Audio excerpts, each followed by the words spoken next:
SECK is the former Chief of General Staff of the Senegalese Army. For the record, he contributed, to Desert Storm, as you remember. But he is for 10 years, he was the ambassador of Senegal in Washington, D.C., and he worked a lot to, promote the cause of the entire continent in Washington while he was serving there.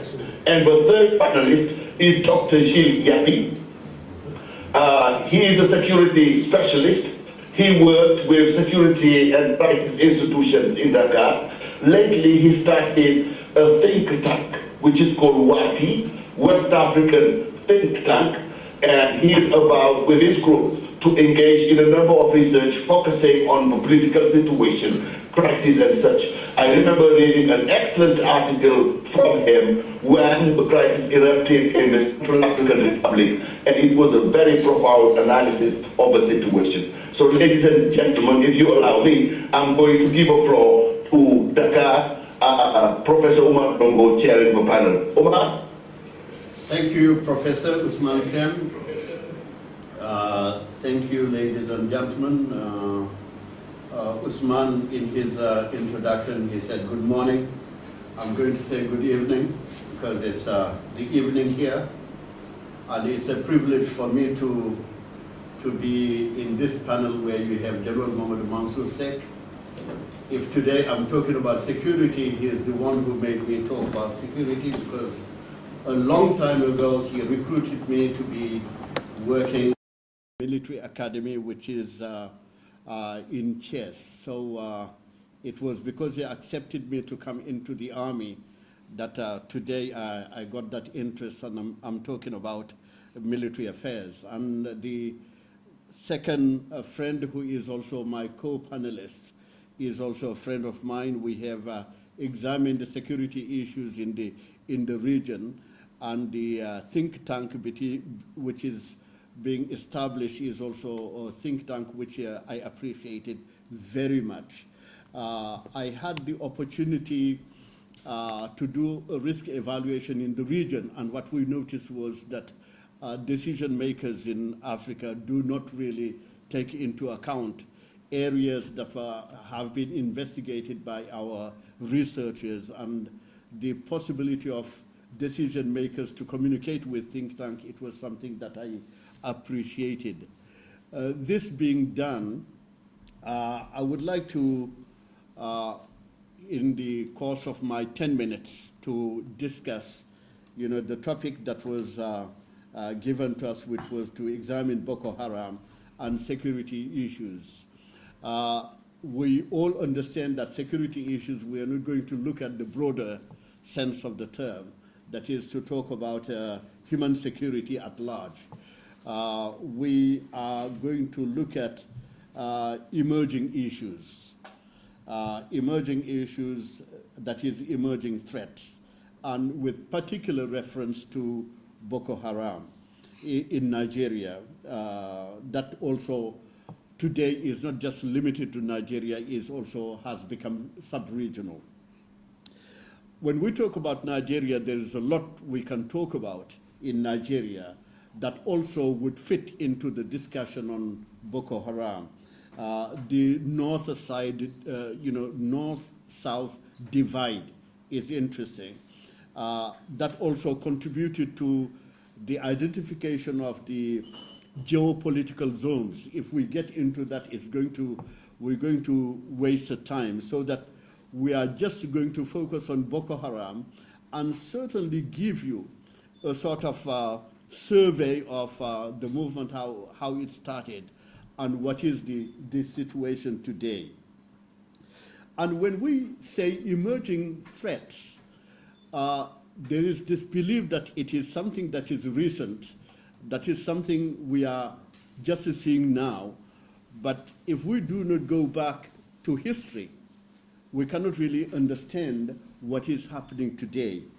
And in the particular case of Boko Haram, we need to go back to the Sokoto Caliphate that was established. And in 1903, there was already, with the British rule, there were already problems with Western education, with the idea that you had Islam penetrating and establishing in that area, in that northern part. And you have also, you know, that British rule with the school and education being problematic. So right from in the beginning of the 20th century, there were already problems between you know, the people there in the Sokoto Caliphate and, you know, the British education, which in fact was also the Western education. And this part of Nigeria being essentially Islamic, we saw resistance to Western education, and it began. And the term Boko was used in their language, Hausa particularly, to mean fake, no value. Later on, it became associated to Western education with the same resonance today when we say made in China, it means something. That is, it is sort of quality. And at that time, when people were also using the term Boko, they had also that resonance. So this sentiment against Western education is not specific to northern Nigeria. And I think it's good, I make reference also to my own background. I come from northern Senegal, where before independence, when we had to go to school, to French school, we also had the same sentiment that when you go to French school, you are lost for your community, and the same feeling of, you know, and you look, you know, you just read Ambiguous Adventure, which is also set in the area I come from, that is in that Futa I come from. Ambiguous Adventure tells really the frustrations of people when they had to go to French schools. So I think the same, it is a similar system that existed. But the question now is why in northern Nigeria people are fighting and in northern Senegal we are not fighting? And I think it is an interesting question to ask. We all understand that for people to have conflict, it is not just one factor that does not produce conflict. You have several factors that come together and that create conflict. And among the factors that create conflict, we can look at factors which we call structural factors. Structural factors are factors that over time pile up and create conditions for a conflict to take place. But on top of structural factors, you also have what we call accelerators. Accelerators are situations that come and that accelerate the process of getting a conflict to erupt. And finally, you have what we call triggers. Triggers refer to an incident that takes place and that creates the conflict. What we call structural factors are most of the time associated with poverty, inequalities, etc. And when you have the decay, you know, a decadent school system, it becomes an accelerator of conflict. And I think all those elements were taking place in northern Nigeria to the extent that, you know, there is no way we could avoid what happened. So it just needed something to take place for the conflict to happen. Boko Haram emerged first in 2002 as a movement with a clear objective, that is to provide Islamic education to modest Muslim families in northern Nigeria. The founder of the movement was named Muhammad Yusuf, and he set up a religious complex which included a mosque and an Islamic school. But this Islamic school, for a period, served as a recruiting ground for future jihadists, not in 2002, but later on, those recruited people would certainly be there. We have to wait until 2009 to see the first conflict that helped Boko Haram to emerge as a movement. When their leader was killed, you see, there was a meeting in the complex, and the security forces were informed of the meeting, and the police forces erupted, found the meeting, and then there were fights, and then they killed the leader, Mohammed Yusuf.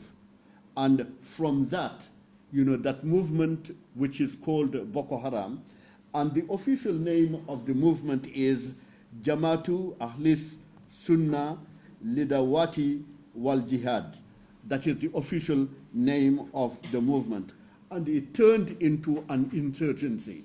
So 2002, moderate. 2009, an incident took place, and it became an insurgent because people were killed. And I can even say that when they wanted to bury their leader, there were also confrontations with the police, and 19 people were killed. And because also of that the repression that took place, they decided now to get into the underground and to create, that insurgency, to retaliate because of the heavy losses that they had during the skirmishes with the police forces. Boko Haram was then born with two main objectives.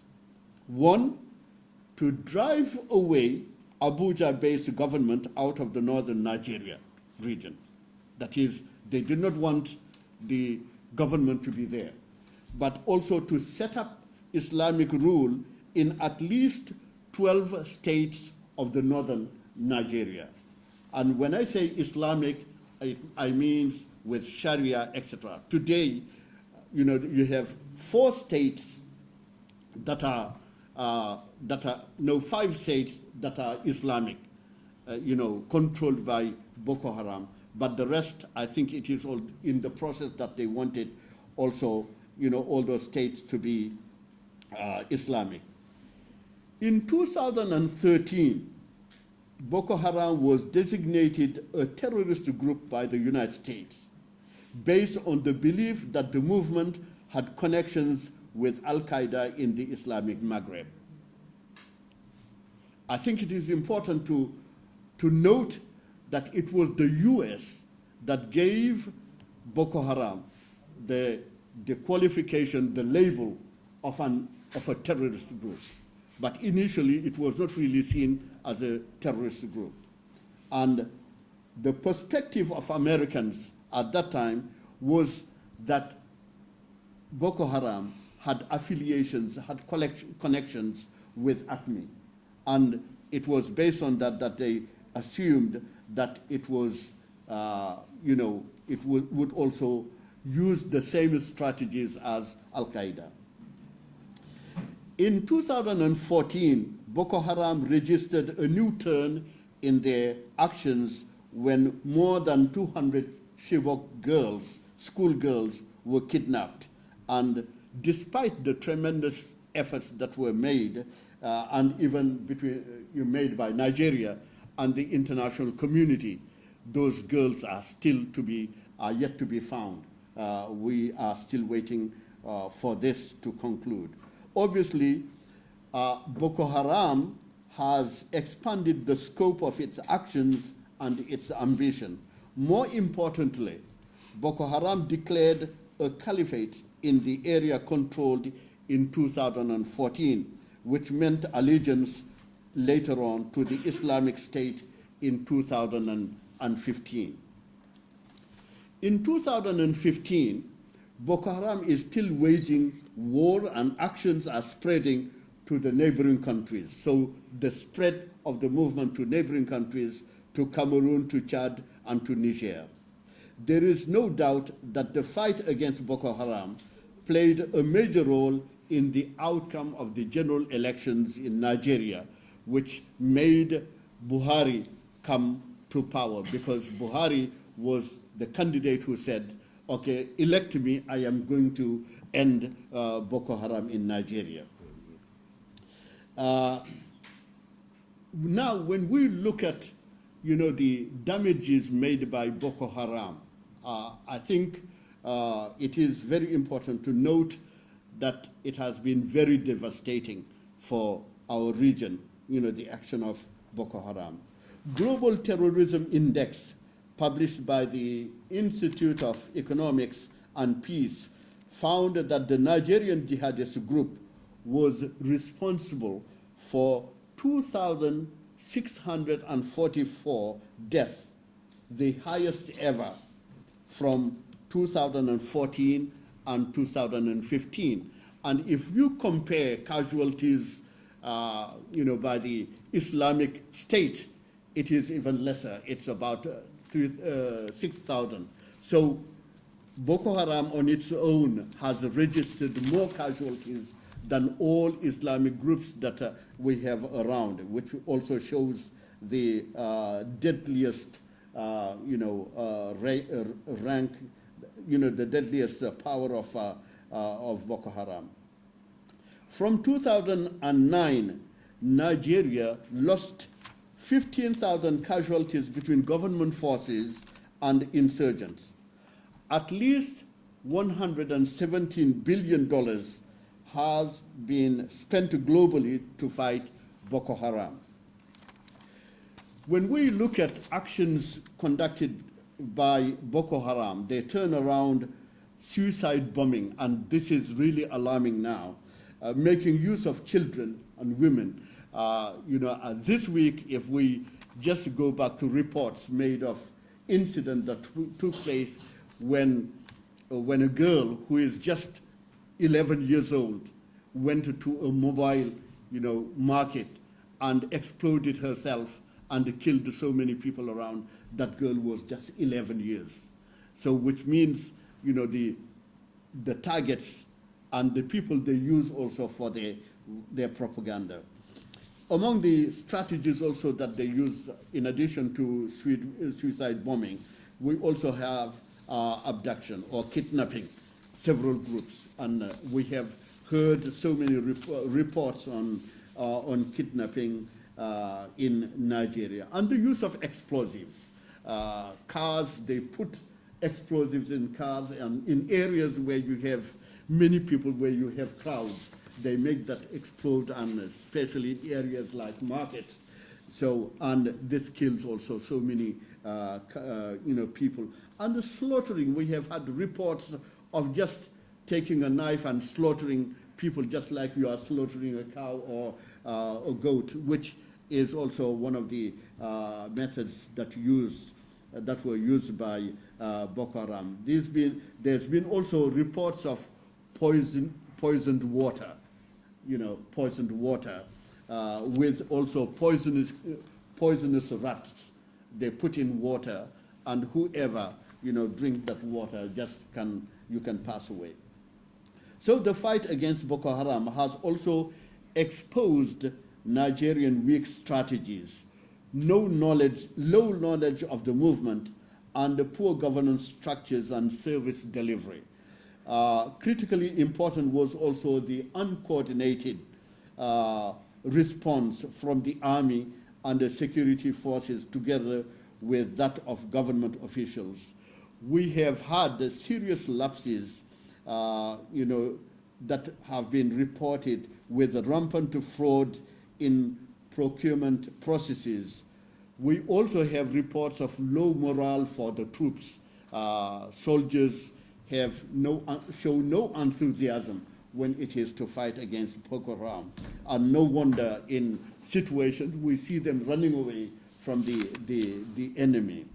They believe that with the strength, and I think it is one of the mistakes of Nigeria, they came with the idea that the army is about 100,000 people, men. And the estimate for members of Boko Haram are about 30,000. And they believe that if they go to the physical confrontation with the rebels, they would certainly eliminate them. And I think it was a wrong strategy. I don't think it is good. So we all believe that if strategies are wrong, we foresee difficulties in the management of the crisis. And when President Buhari, when he took office in May 2015, and even though he made a refocus on the role of the army, and with important changes at the leadership level of the armies, we still see casualties.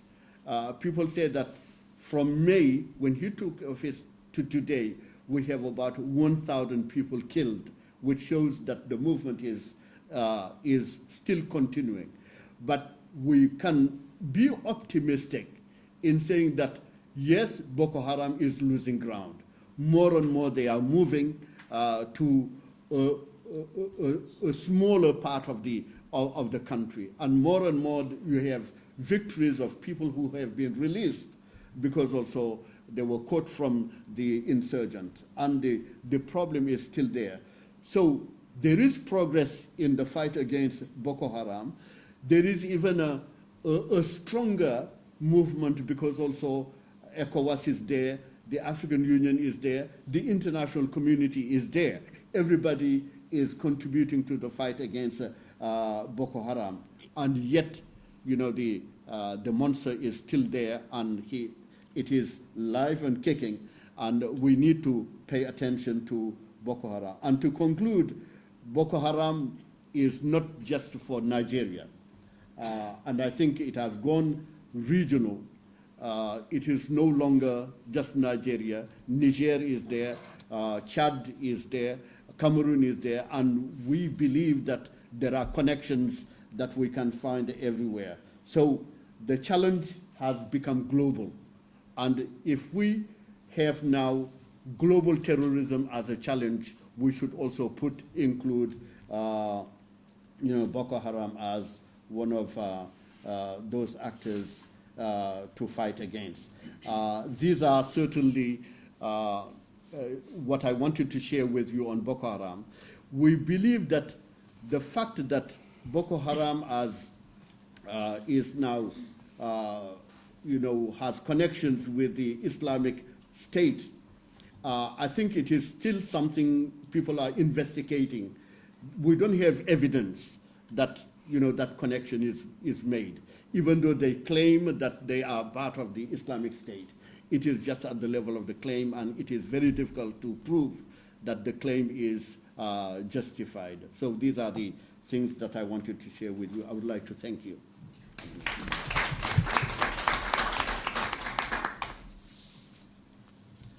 So I'm going to now give the floor to General Mamadou M to share also his views on Boko Haram. General SECK, you have the floor. Okay. Thank you, Mr. Ndongo. I think that you are very right to speak about the history of Boko Haram since the beginning of last century, when the people were confronting what is the Western civilization and education and our tradition. I remember in one very famous book, which is Aventure Ambiguë from Cheikh Hamidou Kane, where it's saying what kind of problem we had as young people going to the French school. I remember that not only you had a problem between a compromise between Western education and what we have in our tradition. That was a big problem, because I remember that in my family, I didn't have the right to speak French in the house. So I think that is the exploitation of this kind of opportunity to say that no, Boko Haram, meaning what is coming from outside, is prohibited.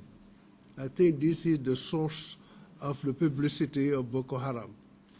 Now, I think that there is many other factors of opportunity why Boko Haram is developing like this. First, if you go to the north of Nigeria, there is no state. In the villages, you didn't see any soldiers, any kind of thing. This is one. Second, what Mr. Ndongo said about the northern state who became Islamic is also very important, meaning that there's an opportunity to say, when you say Allah Akbar, people will listen to you. Listen to you. When there is no opportunity of job and other kind of things, you know, these people will follow you. They give you money. They say that if you are killed, you go to paradise, and describing paradise like something that they don't know, they don't see in their villages. That's something very important. But also another problem is that if Nigeria was surprised the first time that in the northeast, next to Maiduguri, there is a kind of explosion that could be possible. That's a human problem. But not twice, meaning that making a good force to encounter them. That didn't happen. Why? One of the reasons is the corruption, meaning the budget of the armed forces. When you see 100, maybe you're not sure to get 30% of the budget coming to the end users, meaning the soldiers. This is good for the weapons, equipment, and those kind of things. And when there is confrontation between a well-armed group like Boko Haram and a very light weapon that they have in the army, there was not even any kind of fighting spirit during them, and even corruption. And I remember that in the beginning of Boko Haram fighting the Nigerian army, the U.S., when they declared that the Boko Haram was a terrorist group, they want to go and have a kind of partnership with Nigeria. But few years after, they said no more. And of course, all the experts were saying that first, when there is a confrontation, either the Nigerian army don't want any kind of confrontation, but also mostly they leave their weapons to Boko Haram. Americans said, we're not going to give weapons, it's going to go to Boko Haram. Those kind of things happen also. But there is never, even now, if there is a kind of coalition between Chad, Niger, Nigeria, and Cameroon, there is still a problem. Because if you remember, about 10 years ago, 2005, there is a kind of fight between Cameroon and Nigeria in Bakassi Peninsula, about the rectification, the correction of the frontier between the two, because during the colonial times between the UK and France, there is a kind of no man's land in the northeast of Cameroon. And this problem is still there, because now, even with the coalition, the Cameroonian soldiers have no right to go to Nigeria. The Chadian can go, the Nigerian can go, but not the Cameroonian, meaning that you don't have really the freedom of maneuver, the flexibility you need. And when these people, these soldiers from Cameroon come to the border, they stop their operation. This is so in the efficiency, there is a problem about this. Now, you talk about, but not only about Boko Haram, but about security. What I should say is terrorism was defined by the Chinese long time ago, saying that you kill one and you terrorize 10,000. Now what happened is that with the new media, the TV, the internet, and so kind of thing, when there is a murder somewhere, you can see it in a few minutes in your TV or on the television, and even maybe with your portable cell phone. Meaning that instead of terrorizing 10,000, you can terrorize 1 billion in few seconds. That's why you have those kind of fear that the people have. And when you have fear, they think they have a victory on you. But I think there is some kind of ways, because they use surprise. Surprise meaning that when they attack, there is somewhere that nobody was waiting for them, and sometimes that when nobody was waiting for them. That is the surprise.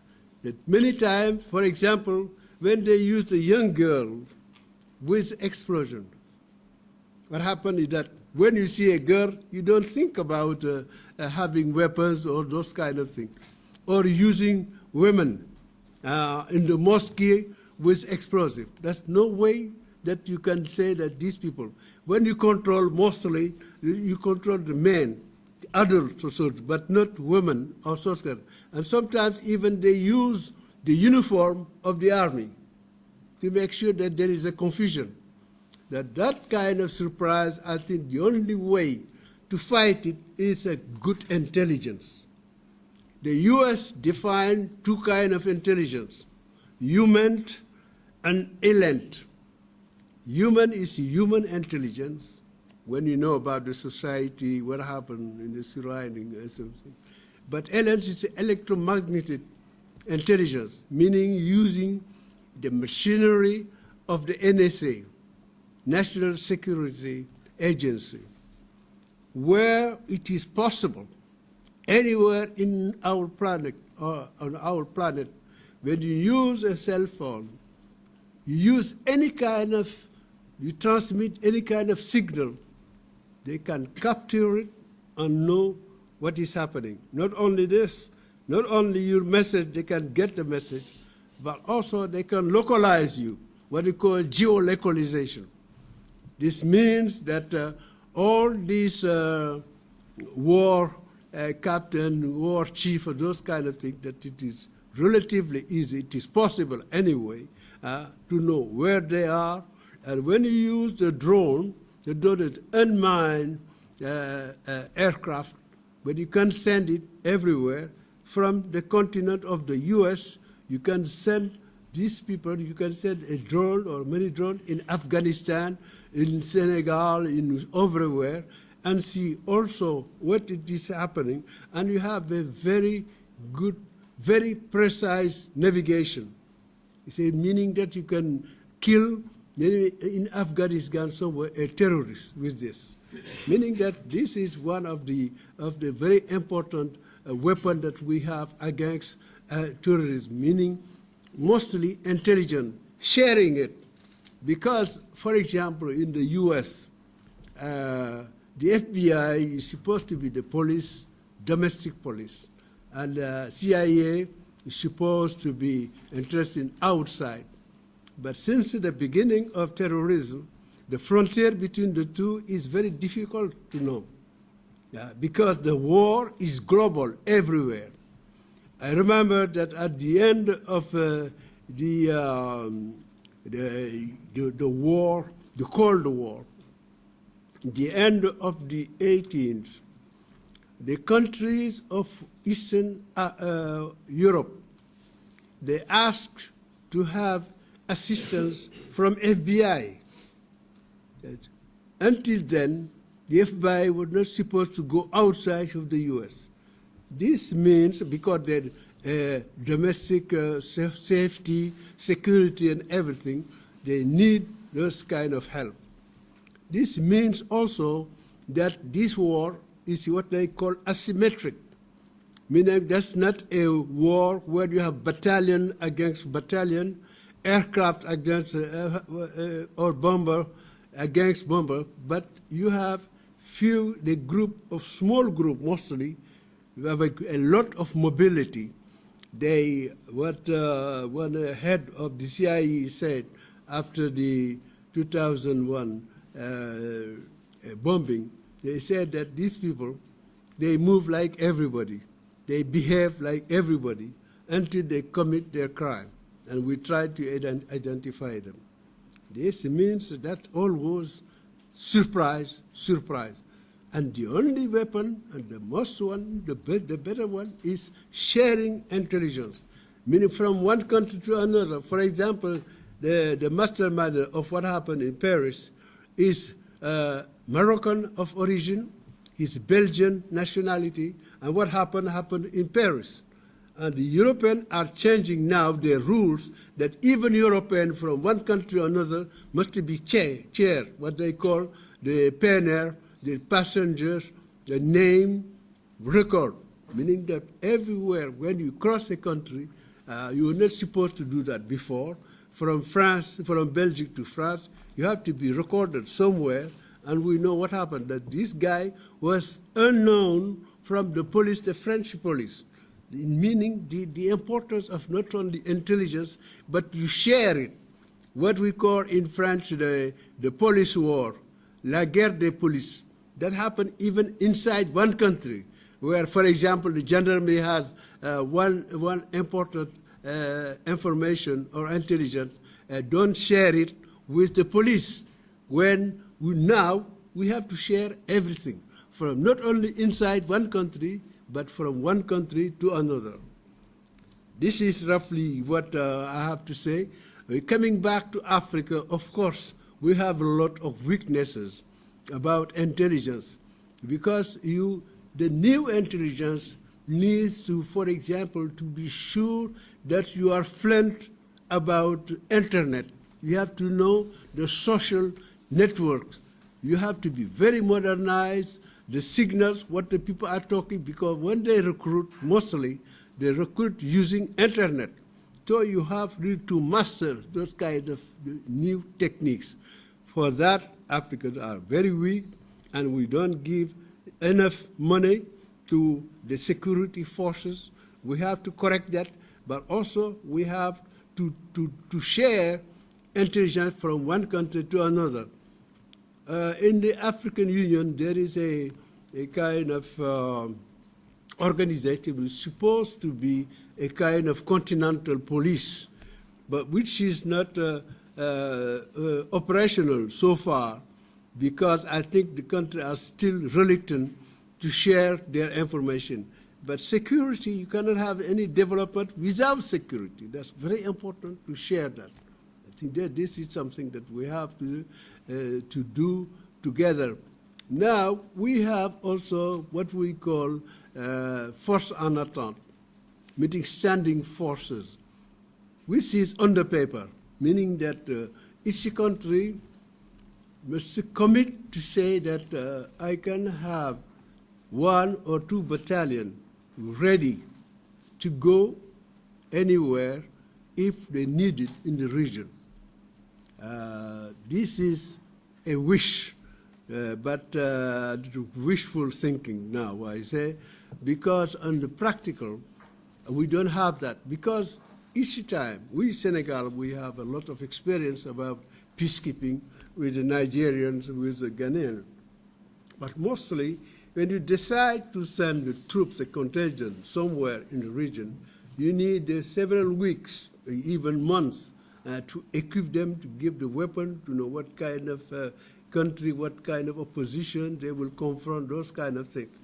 But if you have the standing forces, that means that they are ready.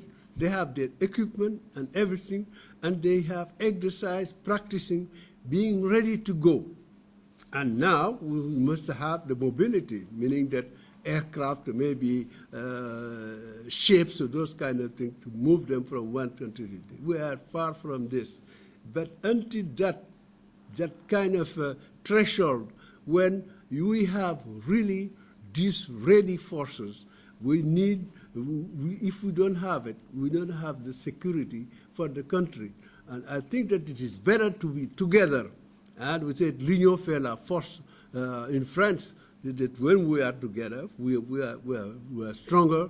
This is something that we have to practice. And the political will, I think, is still lagging. We need people who are very conscious of what is happening. I think that after what happened in Bamako, what is happening in the basin of Lac Tchad, I think the people will think more. We have also to say that what happened in Tripoli, Libya, after the death of Gaddafi in 2011, I think there is a kind of void, a kind of empty place, no man's land in the south. This is from where you have the weapons going to the north of Mali. We have also to be attentive, to be focused on Somali with the Shabab, and also in Nigeria. So meaning that those kind of things are becoming, like Mr.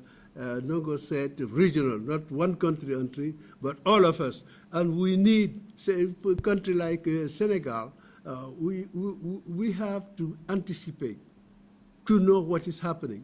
That's why I remember talking to one minister and saying that after what happened, I think that was in March in Paris with Charlie Hebdo, did you send a delegation of security forces to Paris to listen, to learn the lessons drawn from that experience? Did that happen? He did no. French. He said no. I think that is a mistake.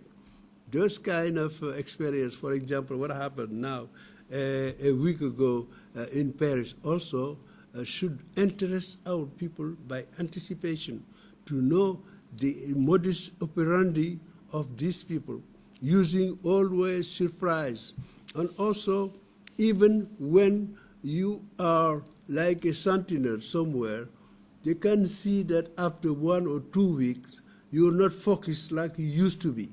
And they said maybe these people are tired, and they know where the weaknesses are and how to hit people, because in the mosque, for example, in a country where, like Senegal, nothing happened so far, we could be a target, because our head of state say already that he is against terrorism. He decided since last year to have every year a conference about terrorism, how to combat it, etc. We are a country of Muslims, 90%, 95% we are Muslim, meaning that why these people think why Senegal is against it. Senegal is taking partnership with French, with the US, meaning that we could be a target. And I think we have to be prepared with it and work on security forces, classical conventional forces, yes, but mostly security forces like the police, working hardly about information, about intelligence, and share it with those people. We don't have drone. We need that also for intelligence on the terrain, and those kind of things. We have to share it with the others, the Americans and French also. Thank you. Thank you. Thank you. Thank you, General SECK. Now I'm going to give the floor to my friend, Dr. Gilles YABI, the director of WATI. You have the floor.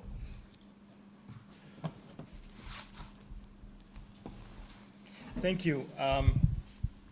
Thank you very much. It's a pleasure to be here and to be here with General SECK and Oumar NDONGO.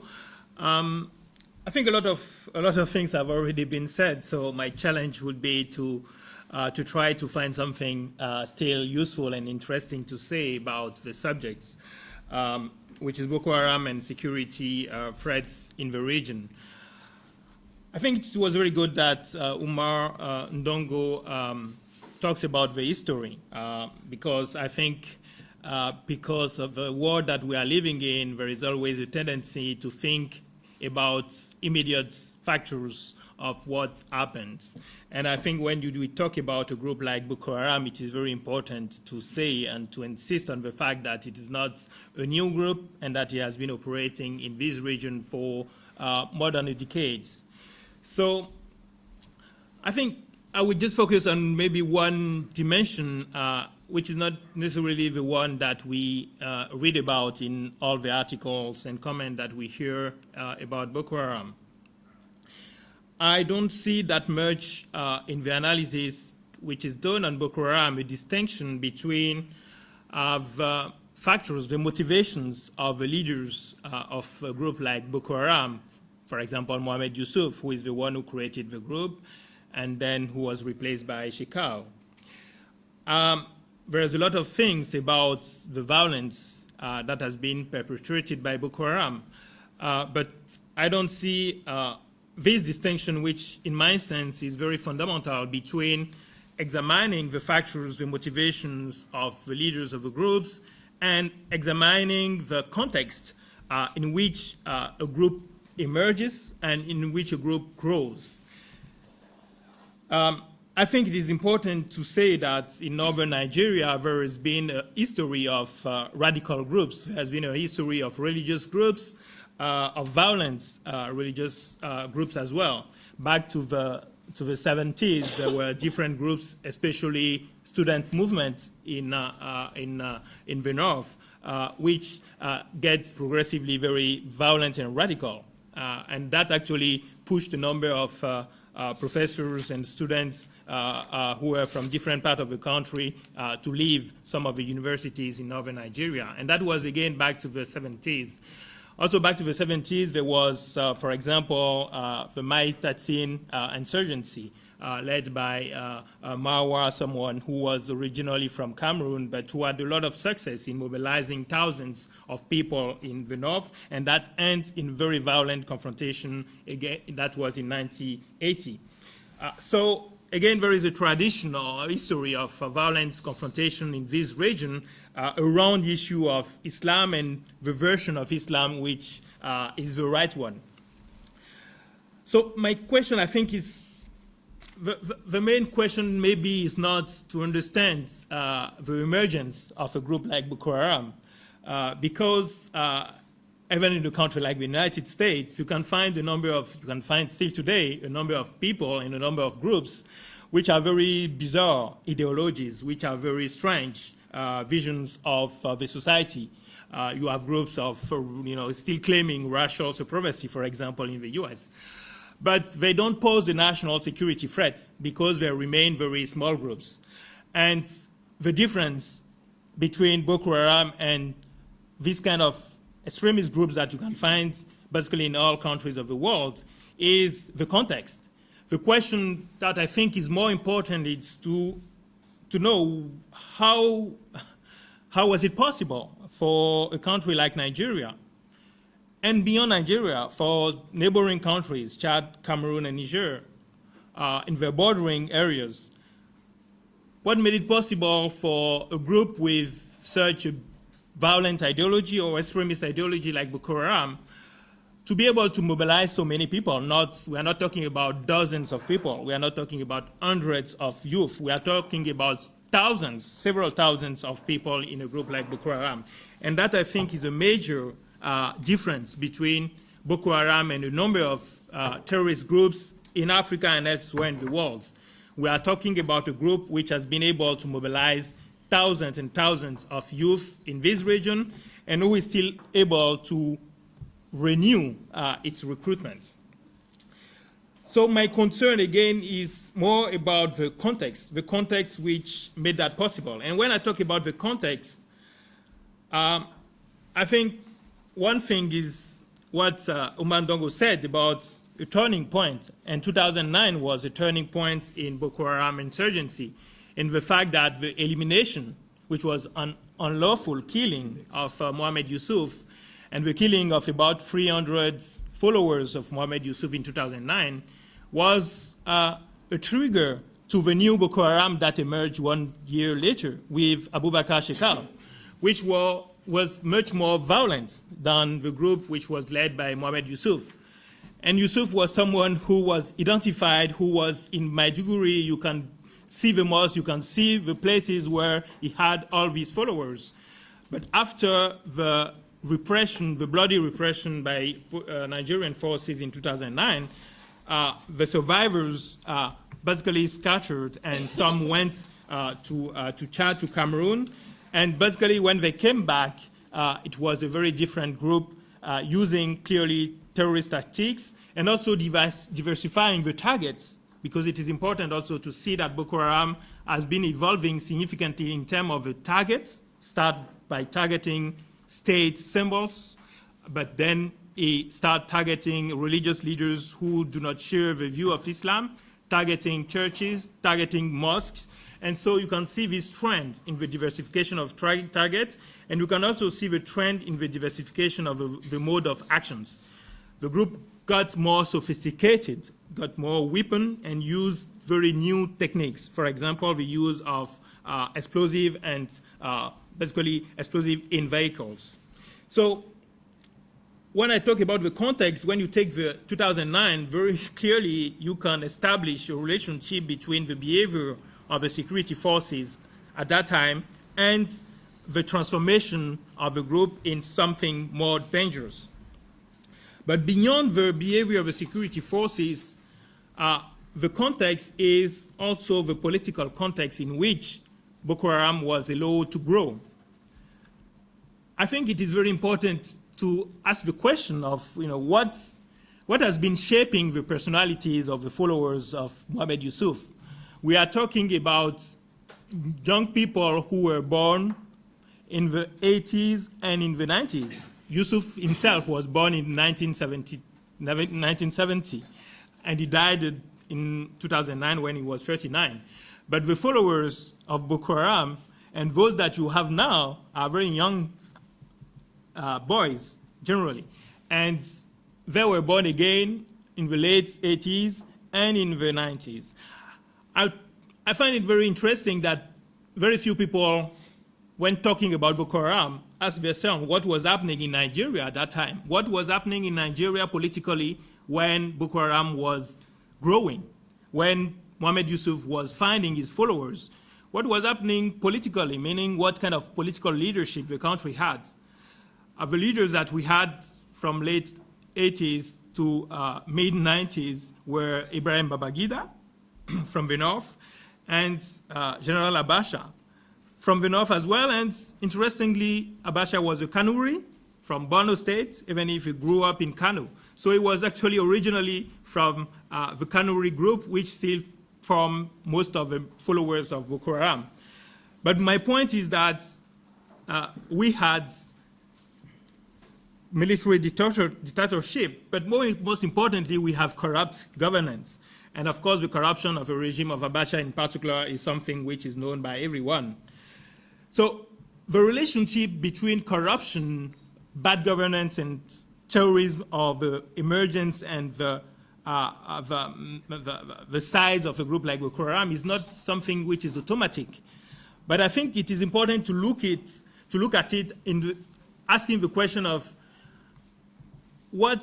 how the leaders in charge of national security of Nigeria could be able to identify what was going on in a region like Borno or Yobe if they were busy basically stealing resources of the country.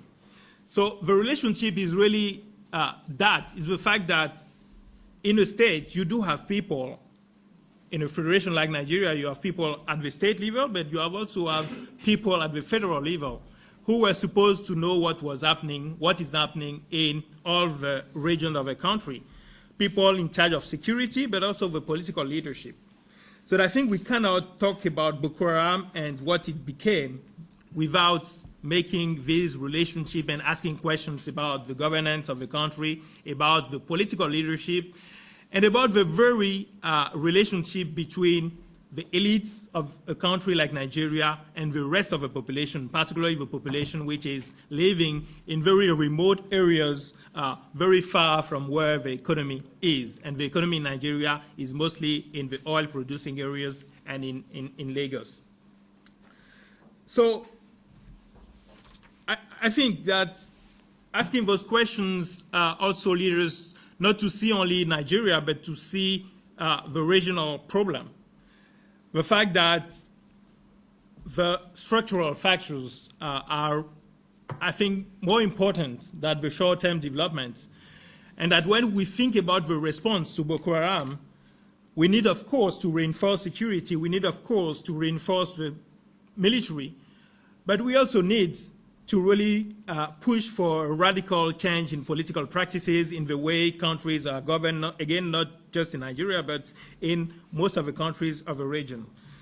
And that's why the fact that Buhari was elected and the kind of turnaround that is happening on the grounds in the fight against Boko Haram is interesting. But I think what is also very important to look at in Nigeria right now is the fight against corruption that Buhari wants to do. Just a few days ago, he made comment about an interim report on the defense expenditures, showing very clearly that we might have more than $2 billion of equipment of the army, including helicopters, which basically have never been, they never arrived in the country, and the money has disappeared.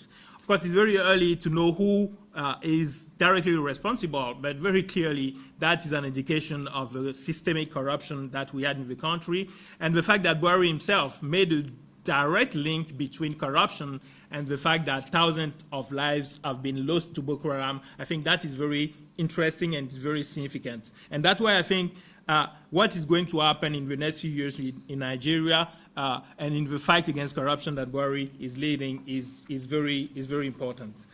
I will finish maybe just by making just some remarks and expressing my reservation about the kind of logic that we have been seeing after the attacks in Paris and this resurgence of this global war on terror.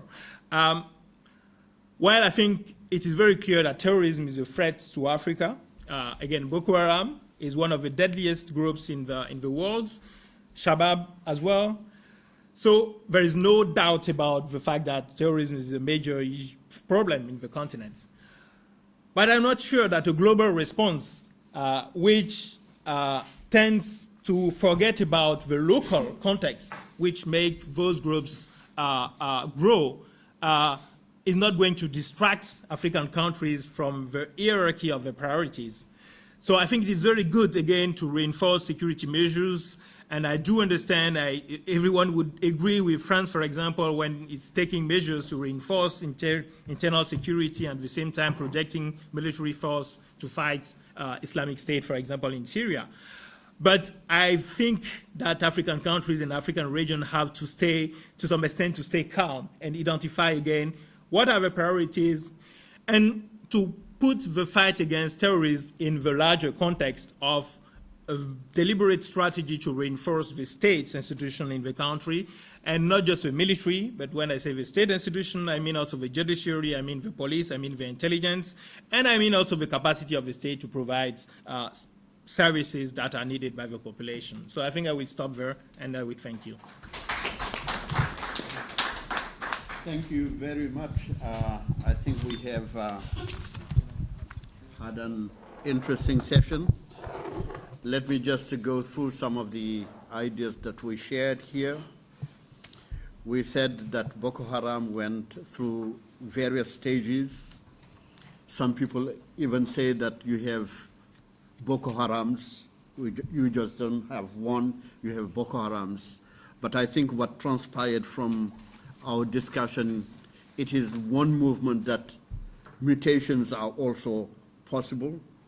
You know, if at the earlier stage it was non-violent, over time it has become violent because of circumstances, and we have examined those circumstances. And we know now that Boko Haram has social and political demands on Nigeria. We also know that it has gone very sophisticated, and even the readability that was there, it's very difficult. There was time when people were saying, okay, if benefited from a context of corruption, poor governance, wrong strategies, to develop and find it also, I think we have also shown that it is not an isolated movement. In Nigeria, you have a context with several groups that also have strategies that are similar to Boko Haram. We also have said that it has become regional after being a faceless enemy with great mobility. We also found today Boko Haram everywhere.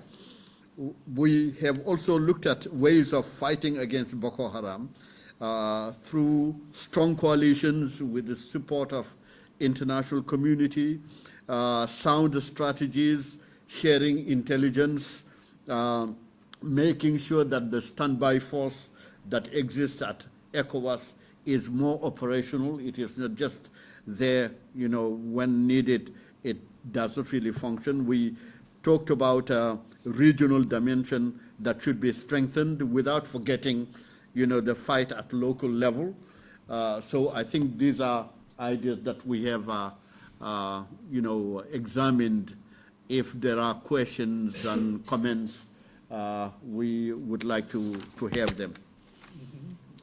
I think in Dakar, you know, Suleiman. Yes.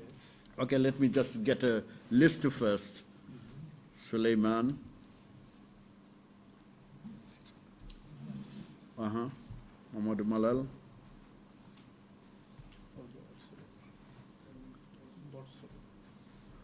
Where is Borso? One state has a couple of questions there. Papa Abdullahi. I would like to analyze the issue of Boko Haram wearing the specs of cultural study critics, not just, you know, laying emphasis on the security and military affairs.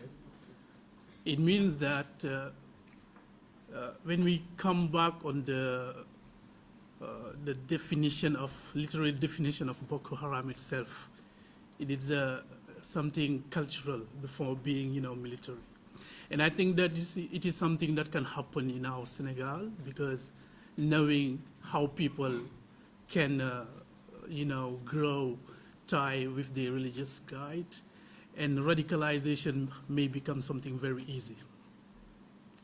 If we learn the history of Boko Haram, we can see that that was a very moderate Islamic group, and from a certain extent they become radical because their religious guide was killed. So it is important not just, you know, laying emphasis on the military aspect of the fight against you know, Boko Haram, to come back on cultural issues, knowing that it is cultural before being, you know, political or whatever it may be. So that was my question. If there is, you know, up to a certain extent, if what? So if we want to fight against terrorism, we should go back to, you know, cultural, you know, issues, like, you know, I said a while ago. Thank you so much. Okay, thank you very much. Now the floor to Mamadou Malal. Okay, thank you very much for the presentations. My question is about knowing that the United States has a lot of interest now on the continent, meaning especially in the Gulf of Guinea, because they have a lot of companies, oil exploiting companies in the region. So what is the United States doing in this kind to face or help African countries face this threat?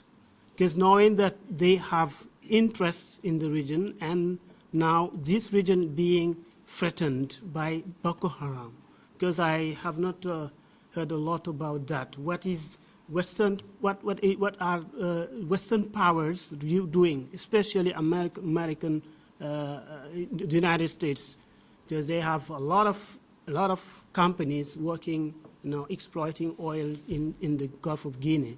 So what are they doing to really help Africans to deal with this? And the other question is not, I don't know, if also this fact of exploiting oil is not also another structural problems. This is also something I'm asking, I'm wondering. Is that another really structural problem, which is really the basis of, you know, the rise of those threats? Okay. And what we have in newspapers in general. And so it's really not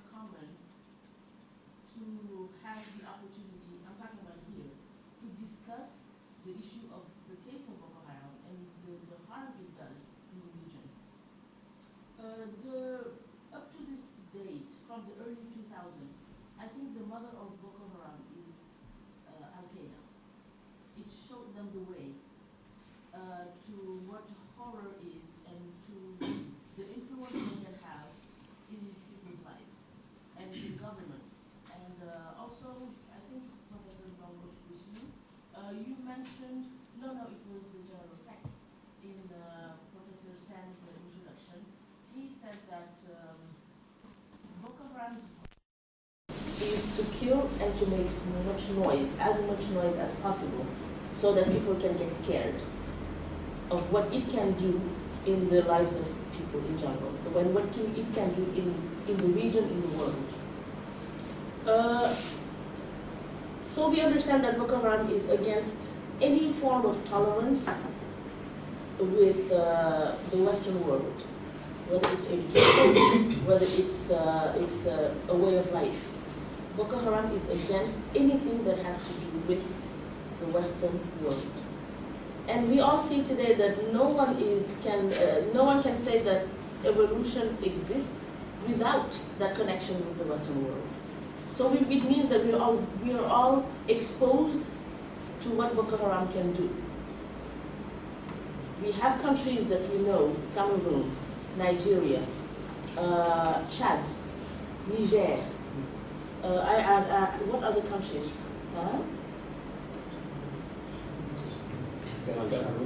Chad, Cameroon, Niger, Nigeria, Mali.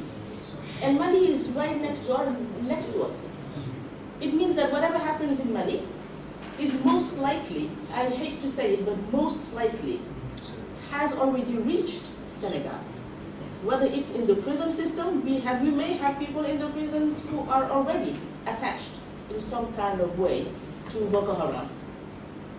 And it's not about keeping them in prison, it's about understanding what the trend is. I think Ndao said it earlier.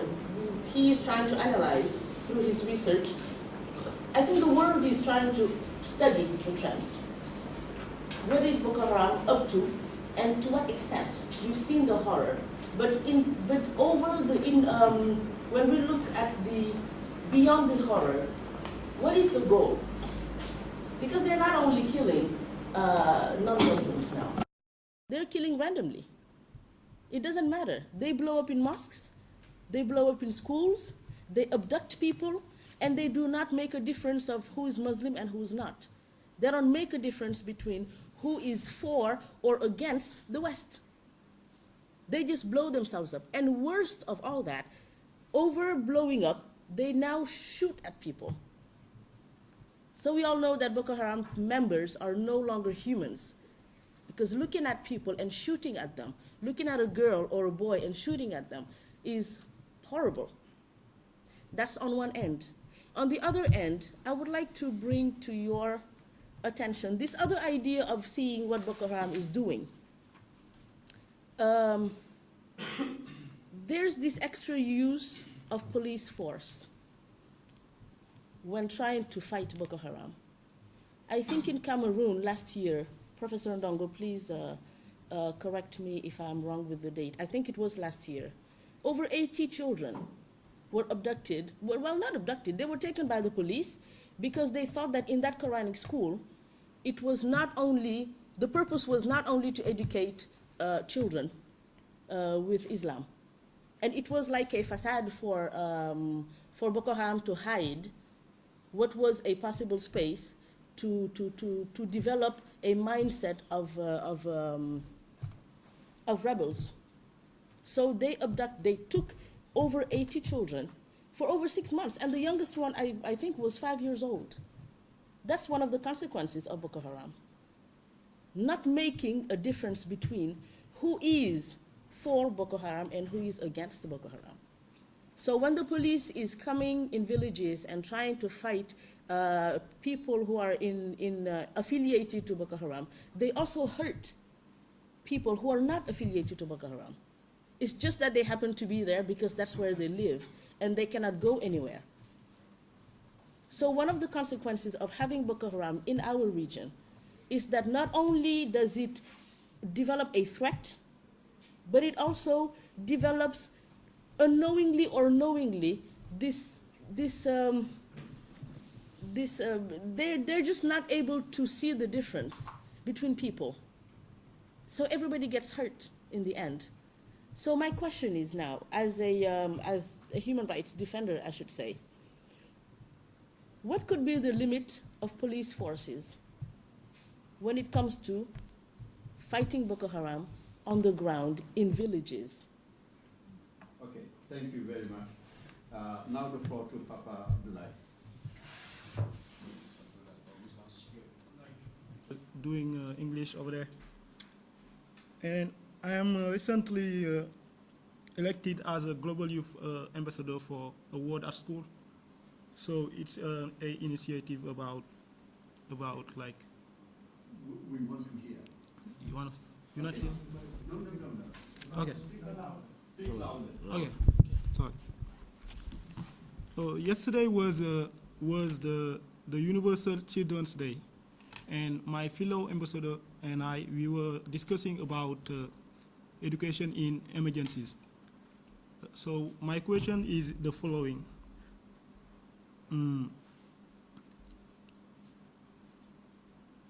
Given that there is a complementariness between education and security, what could be expected from the main international organization about security toward education and vice versa? I don't know if you understand my question. Okay, good. Now the last... It has been crystal clear, and there's a lot we've learned from it. I go by the name of Musa Sane. I am a BA student at Characterization University in the English department.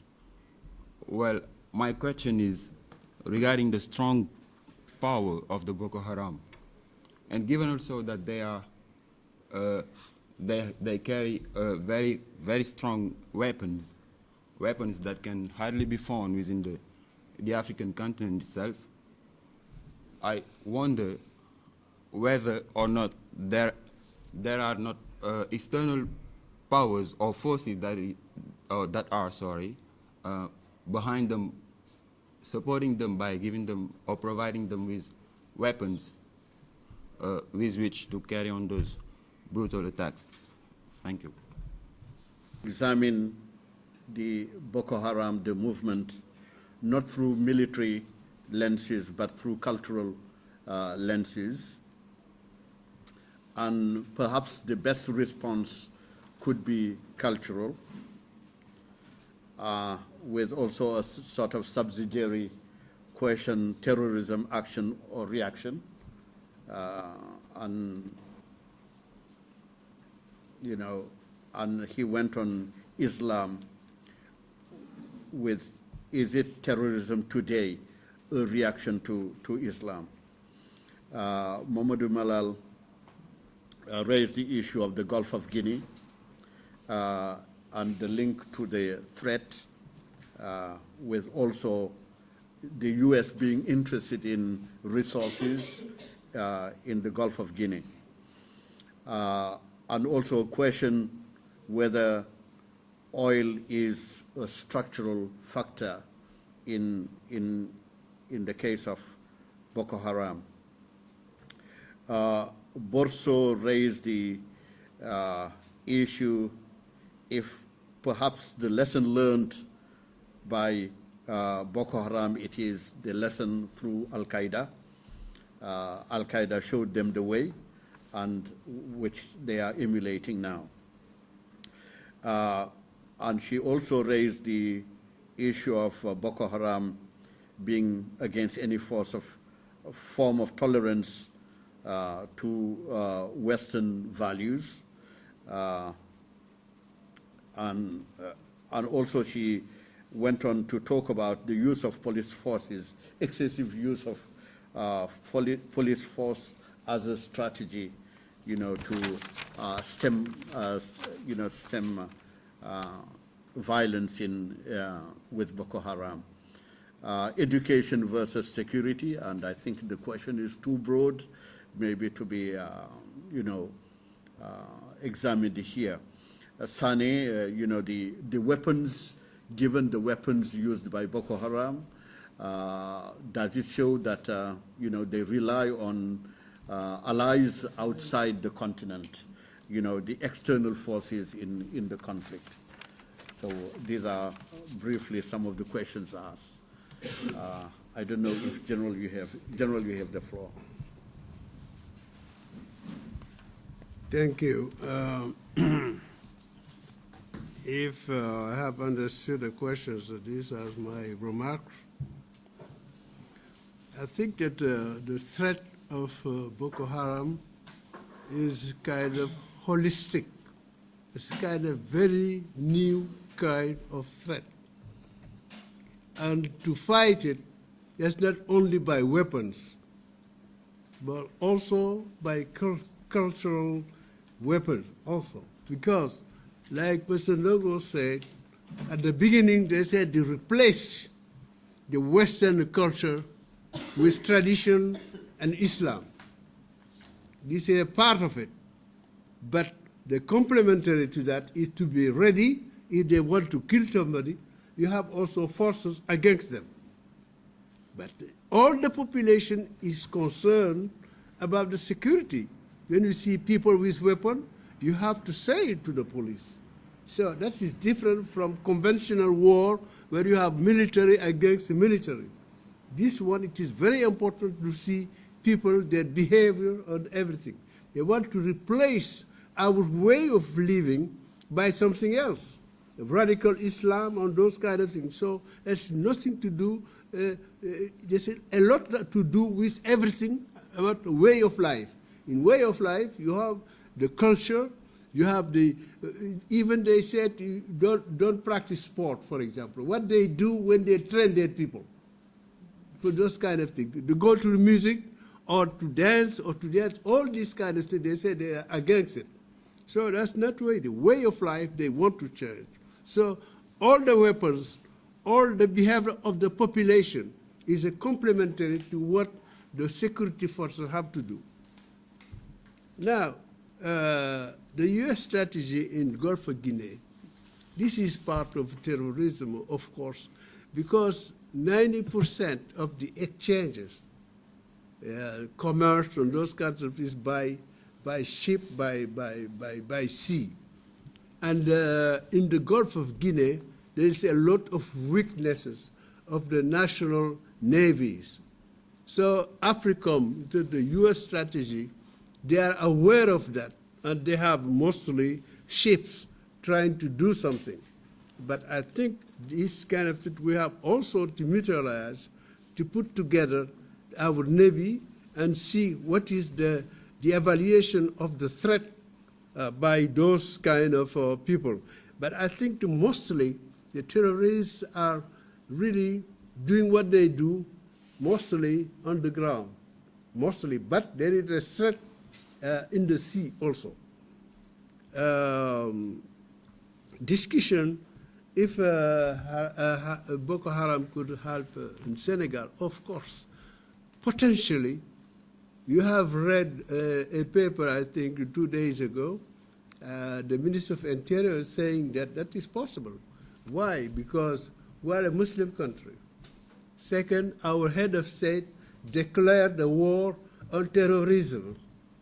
Third, he said also he declared his commitment to organize every year a conference against terrorism. That is enough. This is enough to say that Senegal could be an objective for them. And we're also Muslim, meaning that you have many young people, because they don't have a very strong education, they can believe in them. Because they Allahu Akbar, especially in the NGOs also. That's a possibility. So we have to be ready for that. But using the police, as I said, the weapon, the threat is holistic, meaning that everybody is concerned. The police is just one part of it, one weapon among multiple weapons. We have the conventional forces, the armed forces. You have the gendarmerie, but you have also the population, because Many, if you have to gather the information of people behaving wrongly or radically, those kind of things, the population could help to gather those intelligence. So everywhere, the police is just one part of it. In the French regulation, the police is competent for the cities, the gendarmerie for the outside of the cities. The army are supposed to fight in the borders, but still in the French organization, what they call first category 1 is the police inside the country. Of category 2, gendarmerie outside. Category 3 is the army, where we need really very special threat like against the constitution, those kind of things. But they are complementary in the new threat now more than before. Before the limit between the two, between armed forces and things, was different because the kind of threat were different. But now you have to use all the means, especially intelligence means. That's why the police is not the only force that we need. Now, Boko Haram and Al-Qaeda. I confirm what Mr.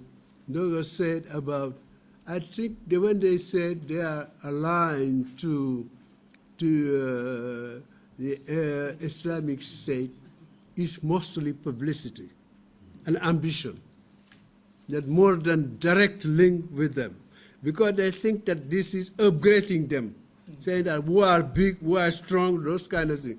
Mostly publicity, more than something in the fact. The fact to say that, have a caliphate or something like that. I think I have said somewhere that one of the weaknesses now of the terrorism is when they decide to see we want state, we want to have a territory. That means that they are objective, very precise and fixed, meaning that it is very easy to fight. But they are strong when they are small and moving. But when they take another status, they are weaker. Boko Haram and Al-Qaeda. Al-Qaeda didn't have any kind of ambition to have state. Because they said, when you have a state, that means that you have house, you have institution, and it's very easy to bomb them. They never had that ambition. That now the Islamic State who said that now we want a caliphate over Syria and Iraq. Now, the weapons, where they come from? Ndongo, can you hear me? Yes. Excuse me. Can you hear me, Professor? I'm sorry to interrupt, but we're very close to the end of our time here, and I think there are a couple of people who would like to ask a question. Is that correct? Okay, please go on, please. We will resume after. You know, we let them, I don't know if maybe, generals began discussing the questions. Maybe if you have any answer? Like Chad Bessin. I would like just to say something about the cultural dimension that was mentioned about Boko Haram.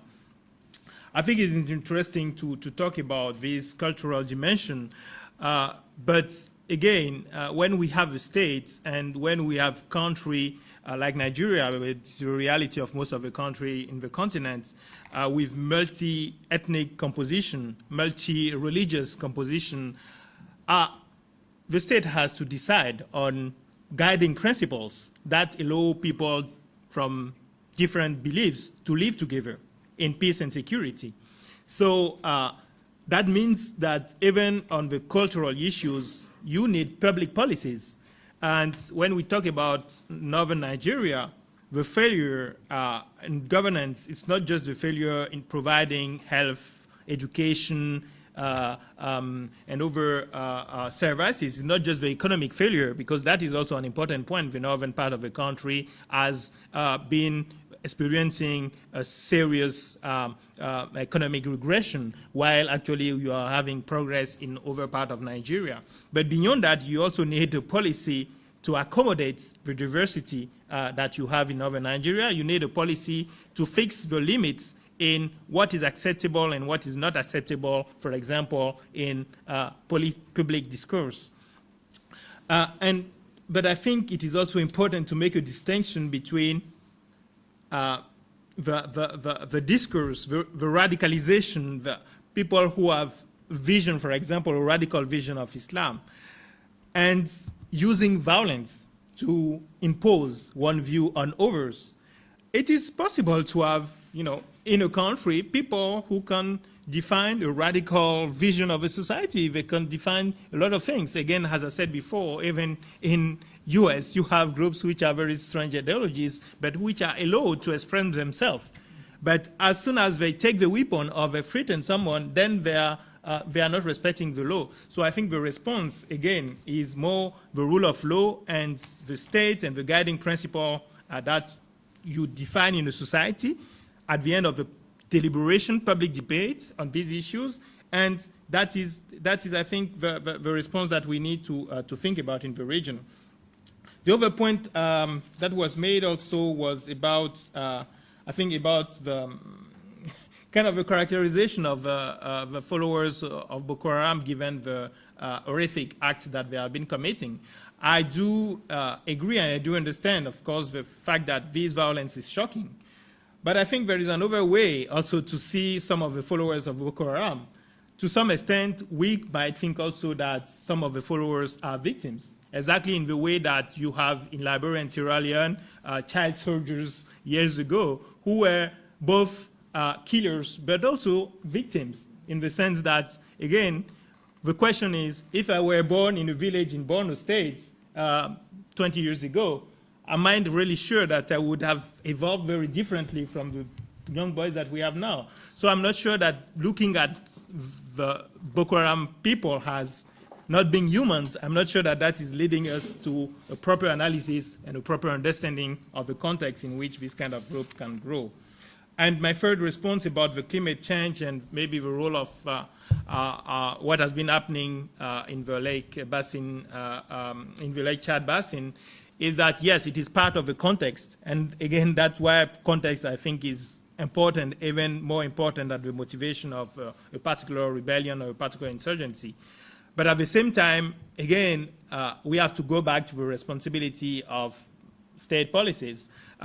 When you have a serious ecological problem, you do need to find responses. It is the responsibility of the states to define policies, to preserve some part of the fishing, for example, industry, which is around the Lake Chad Basin, but also to develop alternative economic opportunities for the people in this region. So yes, there is clearly this factor, but I don't think that we can explain and that this can be a justification for the fact that this region has been entirely neglected by the elites, both from the south and the north. It is very important to say that in the past. Okay, before I give the general, let me just, I would like to make a claim, and that claim is, even though religion played a role at the starting point of the movement, I don't think today religion is important. I think today the focus is not on Islam. The focus is there is a political demand, there is a social demand. And this is important. It is related to the notion of livelihood that you have talked about. There is obviously a problem of livelihood. There is obviously a problem of governance. I've been to Kano not long ago. I was in Kano, in that northern part. I've seen the impact of climate change in Kano. But we don't have also to forget that if we talk about Boko Haram, they have also, and when you go to the area of Borno State, you also have forests. And forests have become hiding places for Boko Haram. If people have difficulties finding them, and all those Chibok girls that are it is also that vegetation is there, and they have used it as sort of hiding places. But at the origin of it, there were problems of livelihood, and there was problems of particularly governance. And I think when we go back to 2009, it found me in Nigeria. What the government of Nigeria failed to do was to read the premises of the movement. There were early signs that these people are going to get into a movement, and they failed to read them. When you go to schools, and when people decided, no, I don't want to go to school, I stay in my house, and some of them, even who had degrees, tore their degrees. When you are an administrator, you should read that and try to find a response. They failed to read that, and they failed to find the response. And one thing which you see in that northern part of Nigeria, if you look at the history of Nigeria, the south, which is the richest part, has had power to rule Nigeria, and I think there are just a few examples of presidents coming from the south. Most of the presidents came from the northern part of Nigeria, yet development did not touch the northern part of Nigeria.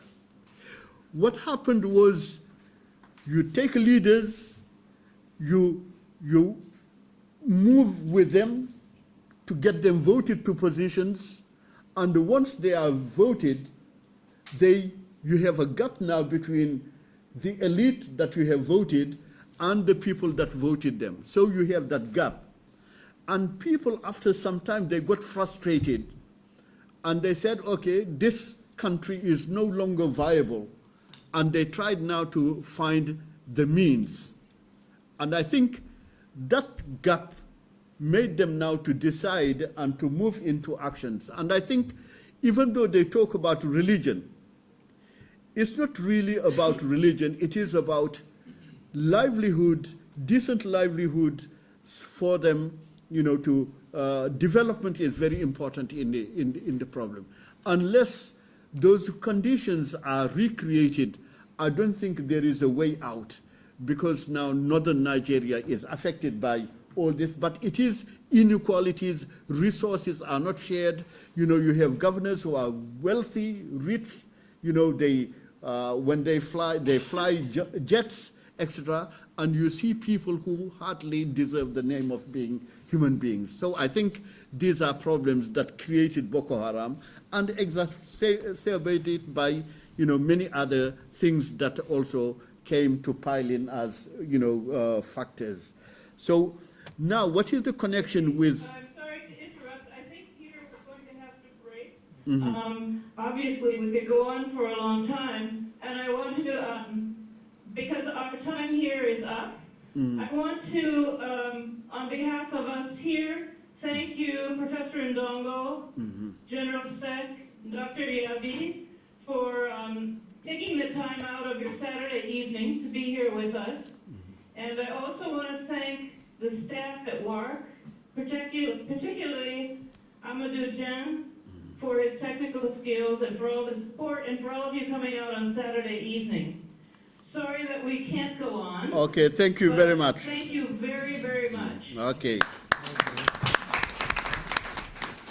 Okay, maybe we can just continue, the questions that are, you started. Because I remember as a pilot, when I was flying over West Africa, the vegetation was completely different.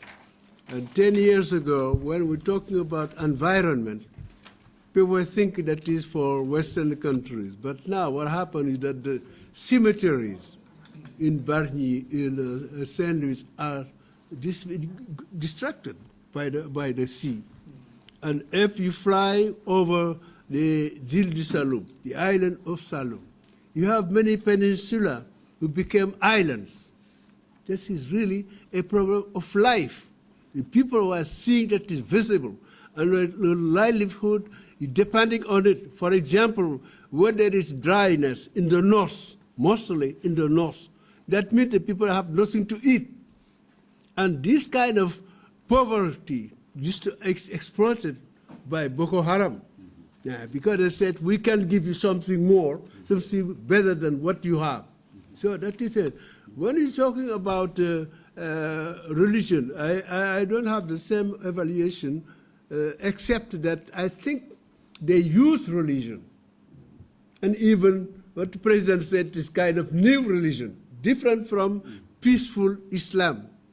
So they use it because they didn't go in the south. The south, you have Christians. They went to the north, and they began by that replacing education, because education is transforming you to a citizen, and you have everything, especially social thing. And religion is one of it. So that is very important to see that they are giving a translation of radical signification and interpretation of Islam that has nothing to do. I have seen somewhere, and there is Mr. Gulen. Mr. Gulen is a Turkish man who is researchers in Islam, who say that the kind of you have two sort of a Sharia. In the Sharia, you have two kind of, this little Sharia and the big Sharia. The little Sharia is when you are defending Islam, normally. You are Muslim, you have to protect, you have to defend Islam. But I call it small Sharia. The big Sharia is when you try to educate yourself to have a moral behavior, when you are not selfish, when you are generous. That thing has nothing to do with killing people, nothing to do with it. Okay, let me just, there are 2 points that I wanted to address. When you talk about oil, you are in the south.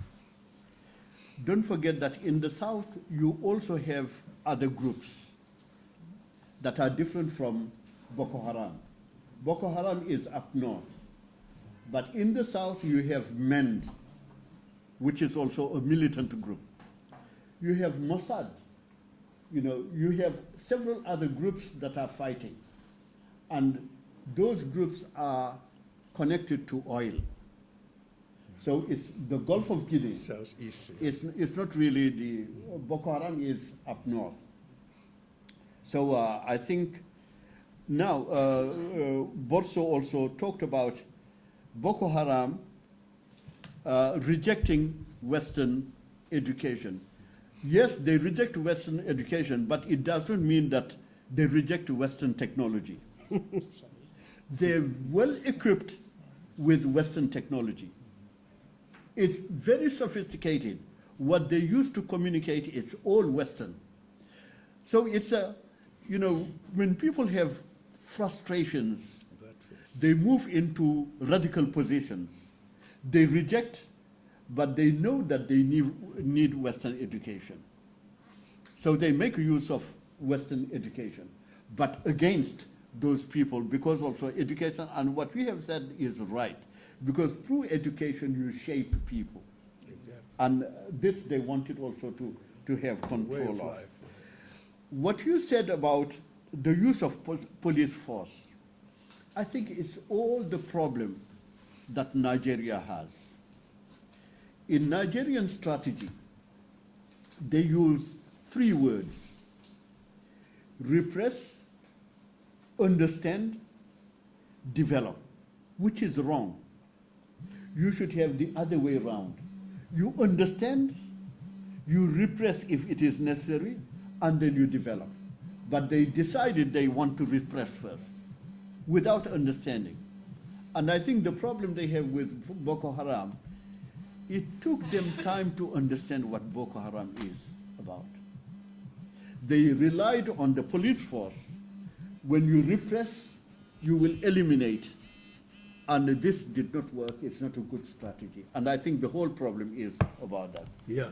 So, may I add the fact that, for example, in the first conflict of Boko Haram against the armed forces of Nigeria, something happened very bad for the government. Not only about governance, is everywhere. The bad governance were everywhere. But something that happened is that when the armed forces come to a village and they know that Boko Haram came before, they kill everybody without making any difference between the people and Boko Haram. And the end at the end of the day, you have the people are against the government. This is something about governance also. Thank you.